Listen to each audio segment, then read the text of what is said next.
Next, it's such an honor to have our chief guest, Dr. Bernardo Javalquinto, Professor, Business Ethics, member, Bretton Woods Committee, to educate us on tools to obtain goals for UN SDG.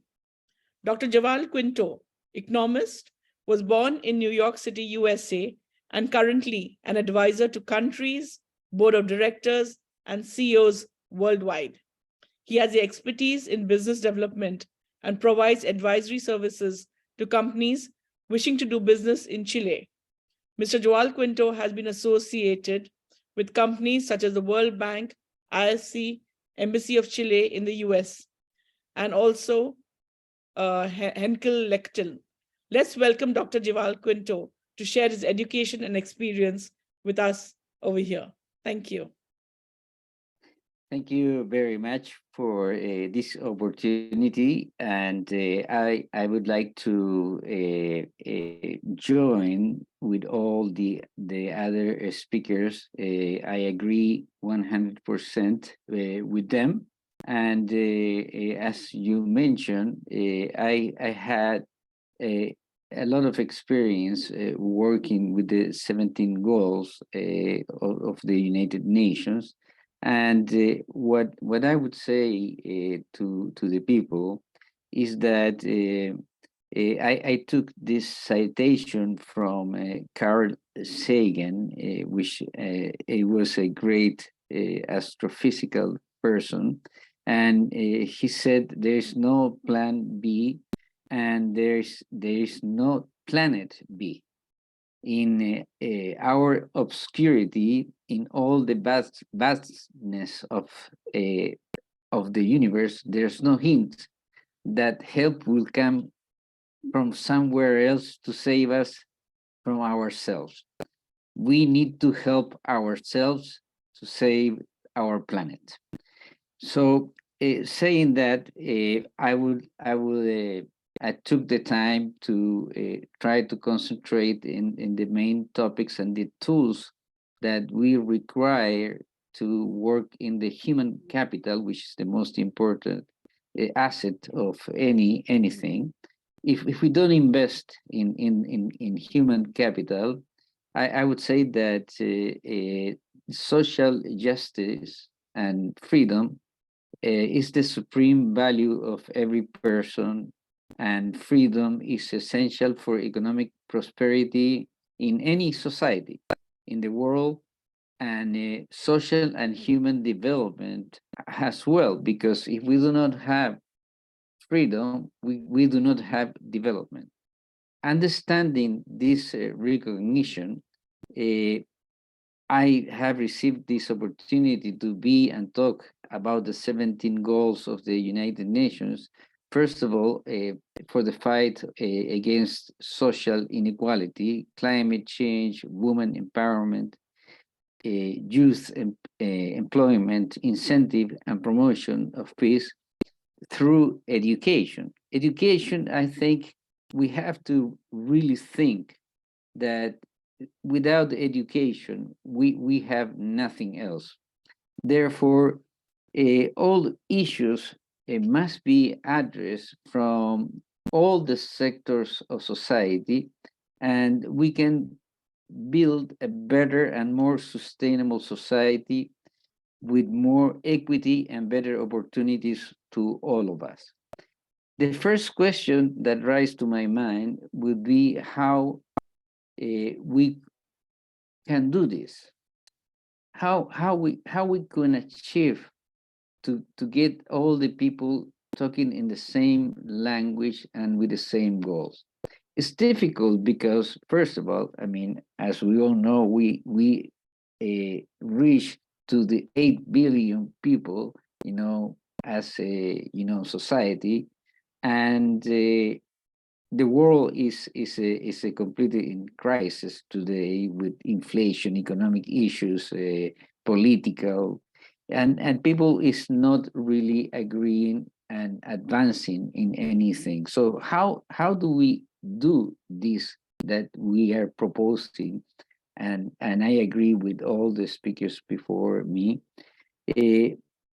For instance, here in Latin America, where I am, I'm from the United States, but I work in Latin America because we have 51% of the society that lives under the line of poverty. We would like to, and we have been working to launch in orbit a satellite that can signal and carry a Wi-Fi signal to all the people that do not have access to Wi-Fi. Why? Because this is being done in Asia and in Africa. Sorry. We lack one in Latin America. And Latin America, for instance, many countries could take the lead because we can reach millions of people in where commercial satellites do not send Wi-Fi free to poor people. Therefore, if we do not have Wi-Fi for poor people, which is the tool that today the pandemic made us to take an advance and move forward to integrate technology in everything. People are working at home, people are understanding that they can contaminate less. What we are not prepared is exactly to the most important issue, which is getting education through internet.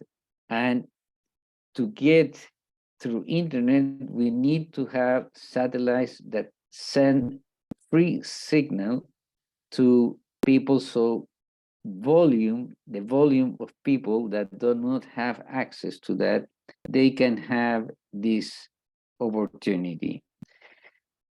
This, as I mentioned, has been done in Asia, in Africa, and we would like to do it here in Latin America. We are in conversations with companies, and the other issue that is extremely important is that we have a big problem in providing drinking water and irrigation for areas that are desertified by natural disaster. Just think the global society necessity. There's no water, there's no life.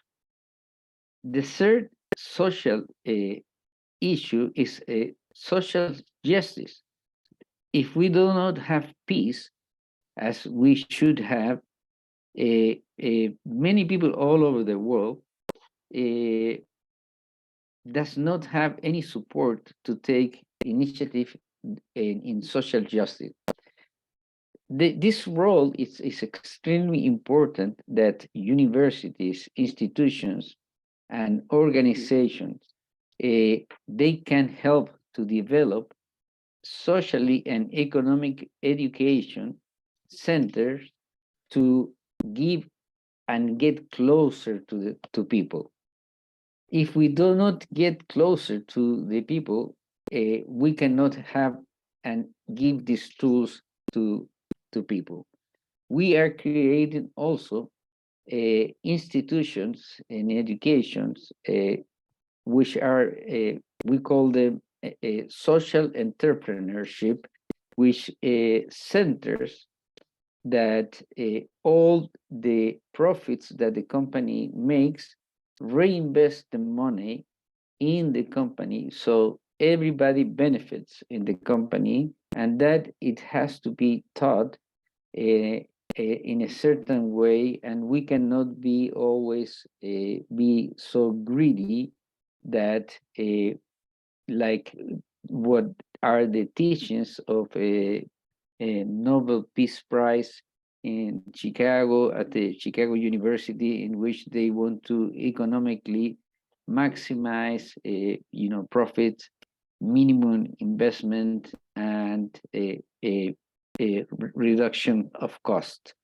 That is terrible for our society, because we don't do things well. We do everything halfway. And if we do not invest money in people, we definitely we don't have the access to give the people the opportunity to dream. That's what I call the lost generation, because the lost generation means that we have people that before the pandemic started losing faith that they will be somebody someday. I speak this, because working at the World Bank, I was able to go to Africa, to many different countries, and we saw that there was no hope. People, they didn't have faith. They would never go anywhere in their life. So what we have to do is facilitate, have a dialogue with all the development people, so we can not longer ignore these most important issues that I'm mentioning in this beautiful uh, effort and summit that I was invited. So we have to give them back to the poor what belongs to them, which is simply they cannot live under welfare all the time. We need to give them the tools so they can go and fish. And that is not being done. I think that if we work, I think with peace, with love, solidarity, and a moral duty, all of us, that we cannot ignore, the model that we need to build among all of us is to support a people, so in all over the world we can all be thinking in the same manner, teaching them to how to create jobs. If they create jobs, they will be able to sustain themselves and their families. And this is being done in many countries in the world. What I'm saying is nothing new. It's something that is not getting spread because it doesn't. It's not an important new. Politics today, they like to have ignorant people, they like to have poor people, because they will gain votes, promising thousands of things to people, but they never accomplish anything. And that's why people today, if you see, most of the countries, they're rising because they are very upset with the system that we are giving them. So it's our responsibility to give them the tools so they can have a future for them. And it's important for us as well to leave a legacy for the generations that are coming. So I think in the eyes of all the people, if we can provide this tool to the people, so we can reduce unemployment, if we can incentive value added, innovation, investing in all these people that can have their own business, social entrepreneurship, we understand very well entrepreneurship, but the social part is the one that we always left apart, because we care about profit. That's all that we have been taught along our lives. So what we have to teach them is this little word that it says social. And social means that we have to do one step more, so we can invest in our society, so we all benefits. The company benefits, the community benefits. We do something social for the rest of the people, and the country and the entire humanity will have this in their minds, the word social entrepreneurship. And well, I think I don't want to go over the 15 minutes.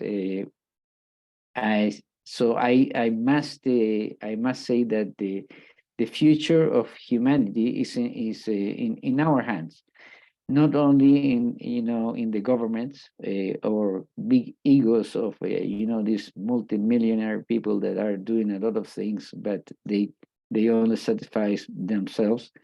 And it's in our hands to do the good to citizens and the ability to organize our humbly conviction and worthily in the process with our heart, love, and there we shouldn't see homeless people, people that we should see also people with decent jobs, workers with their rights. uh, we cannot exclude people that are invisible to the governments because they do not exist. We need to take care of the people, and not the government take advantage of people. We are here to be servants of humanity. So I would say that we have to see how we can take advantage of this summit, as I said several times. Uh, we cannot we cannot not talk about the elderly, because they were the ones that gave us life. We have to take care of them, and in most of the countries in the world, nobody cares about their mother, their fathers, and finally, there's so much abundance in our planet that I would say that the style triumphs over substance temporarily, but ultimately the substance would always have the last word, and the last word is social entrepreneurship by the education, because that is the solution. Thank you very much. Thank you so much, Dr. Bernardo Javalquinto, for being our chief guest today at the Global Sustainable Development Summit 2022. And really, a lot of insights learned from you today. Thanks once again. Now we have